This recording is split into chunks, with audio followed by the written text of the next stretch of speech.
द्रौपदी के स्वयंवर में अर्जुन ने भाग लिया था।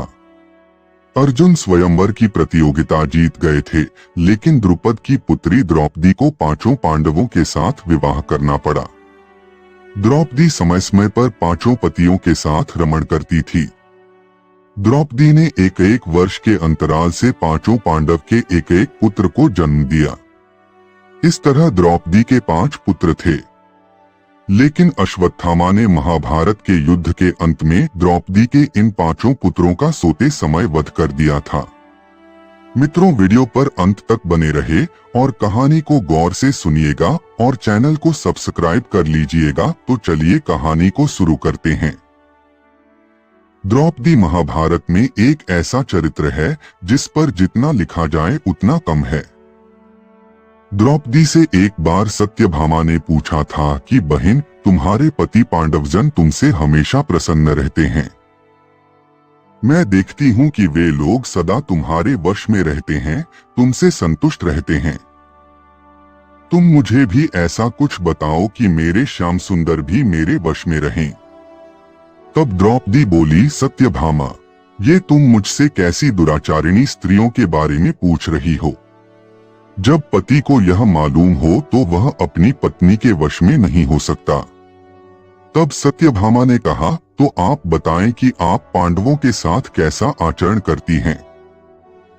उचित प्रश्न जानकर तब द्रौपदी बोली, सास ने मुझे जो धर्म बताए हैं मैं सभी का पालन करती हूँ और सदा धर्म की शरण में रहती हूँ। जब जब मेरे पति घर में आते हैं मैं घर साफ रखती हूँ, समय पर भोजन कराती हूँ। देवता, मनुष्य, सजाधजा या रूपवान कैसा ही पुरुष हो, मेरा मन पांडवों के सिवाय कहीं नहीं जाता। पतिदेव के बिना अकेले रहना मुझे पसंद नहीं। बुरी बातें नहीं करती हूँ और बुरी जगह पर नहीं बैठती हूँ और किसी के भी समक्ष असभ्यता से खड़ी नहीं होती हूँ। इस तरह द्रौपदी ने और भी कई बातें बताई। अब सवाल यह उठता है कि क्या द्रौपदी 5 पांडवों से किसी एक को अधिक प्रेम करती थी या कि 5 पांडवों में कोई एक उससे अधिक प्रेम करता था? बहुत शोध करने के बाद यह बात निकलकर सामने आती है कि भीम ही एकमात्र ऐसा पांडव थे जो द्रौपदी का अधिक ख्याल रखते थे और उन्होंने द्रौपदी का अंत तक साथ दिया था। पहली घटना, जुए में द्रौपदी को दांव पर लगाने पर सबसे ज्यादा क्रोधित भीम हुए थे और उन्होंने युधिष्ठिर का विरोध भी किया था। बाद में जब द्रौपदी का चीरहरण हो रहा था तो सबसे ज्यादा क्रोध भीम को ही आ रही था, जबकि युधिष्ठिर सहित अन्य पांडव चुप थे। भीम अपने क्रोध पर काबू नहीं रख पाए और उसी समय उन्होंने प्रतिज्ञा ले ली कि दूक शासन की छाती का लहू पीऊंगा और दुर्योधन की जंघा उखाड़ दूंगा। महाभारत के युद्ध में भीम ने अपनी इस प्रतिज्ञा को पूरा भी किया था।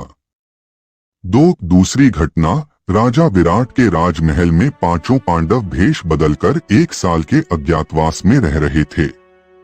उसी दौरान राजा विराट के साले कीचन ने कामांध होकर द्रौपदी को देखा और उसे राता को अपने कक्ष में अकेले में बुलाया।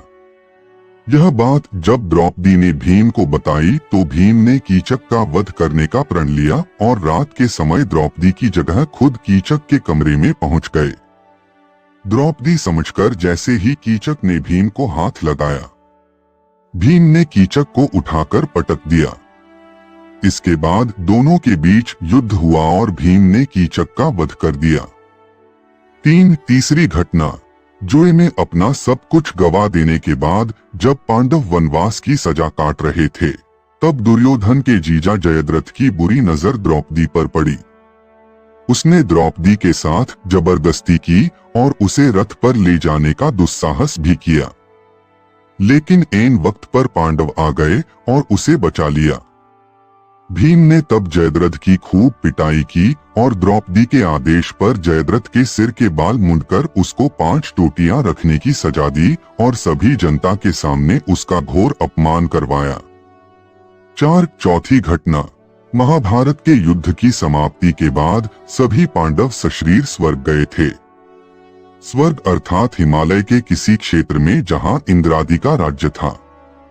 पांचों पांडव अपना राजपाट परीक्षित को सौंपकर जब स्वर्ग की कठिन यात्रा कर रहे थे, तब इस यात्रा में भीम ने द्रौपदी का पूरा ध्यान रखा।